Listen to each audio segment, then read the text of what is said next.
Alright, what's going on, guys? It's Rio, and today we're going to be doing the ultimate guide to Exeter. Now, before this video starts, I do want to say Exeter and Emmett are different.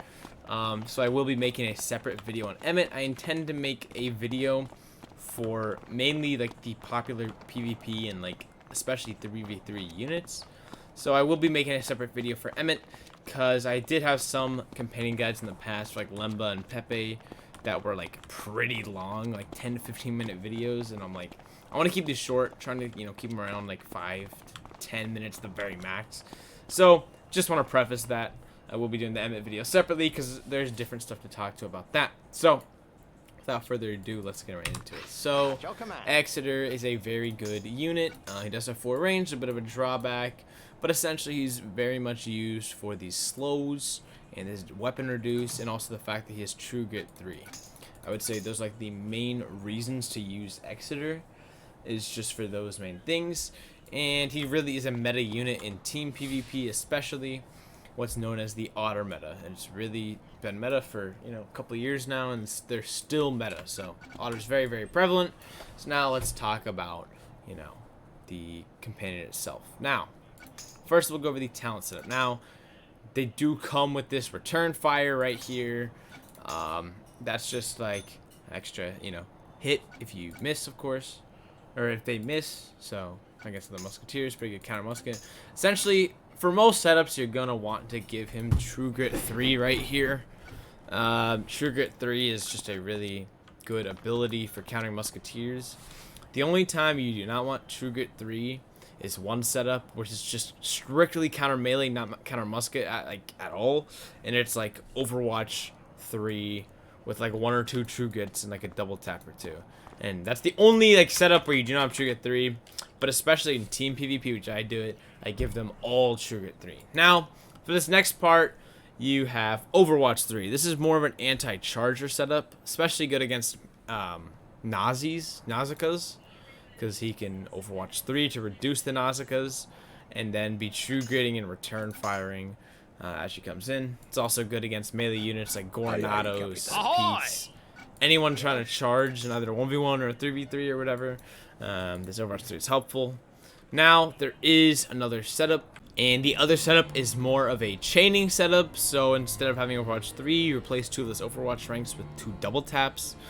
Because due to like all the agility buffs and whatnot in team PvP, double tap can oftentimes be super helpful. So yeah, double tap, just some extra chains. In team PvP, due to the fact that there's usually not that many chargers, having Overwatch 1 and then double tap 2 can usually be the better setup. But I kind of run some Overwatch 1 and some Overwatch 3 Exters, kind of a mix of them in my 3v3 lineup for the most part. Both very good setups. Now, for the talent setup, there is honestly 2 very big options. So obviously, you have Accurate 4, Rough 4, and Tough 4, standard for every companion. That's normal. Now, there is something else, and you can either go Dodgy 4 or Agile 4. Now, Agile 4, here's the thing. With Dodgy 4, obviously more of a chance to dodge, more of the chance for the return fire to go off. But you have to keep in mind, sometimes you want him to get hit so that this True Grit triggers and potentially stuns the enemy, instead of that return fire, which cannot get stunned. So imagine a situation, a Nausicaa runs at the Exeter, triggers Overwatch, it starts a grit war. And let's say it's like a Nausicaa like this without grits. Or no, sorry. Let's say it's not a Nausicaa like this. A Nausicaa with grit 3. You actually, if he dodges a grit and then return fires, it's just gonna give her another chance to grit.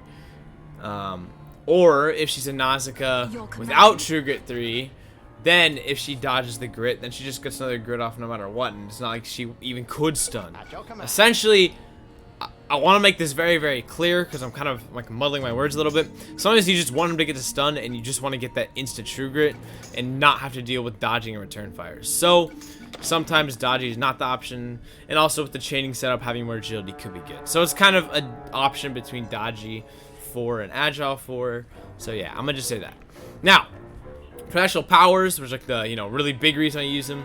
One, he has these slows, and essentially This one's reduced movement by 50% for 3 turns, and this is 33% movement for 5 turns, and 25% movement for 5 turns.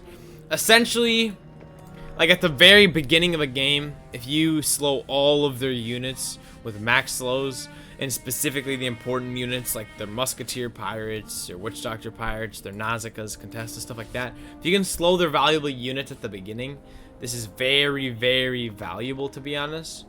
So yeah, very good. And then during mid game, or if the early game takes a lot longer, you got these mid and these worse slows, but they last for longer. And sometimes at the beginning, if you want to maybe slow like a Bonnie Ann and like a Jane Canary or something, and they're not that valuable, but you just want to get a slow off, you can use like a worse slow. Next, he has this Musketeers Metal.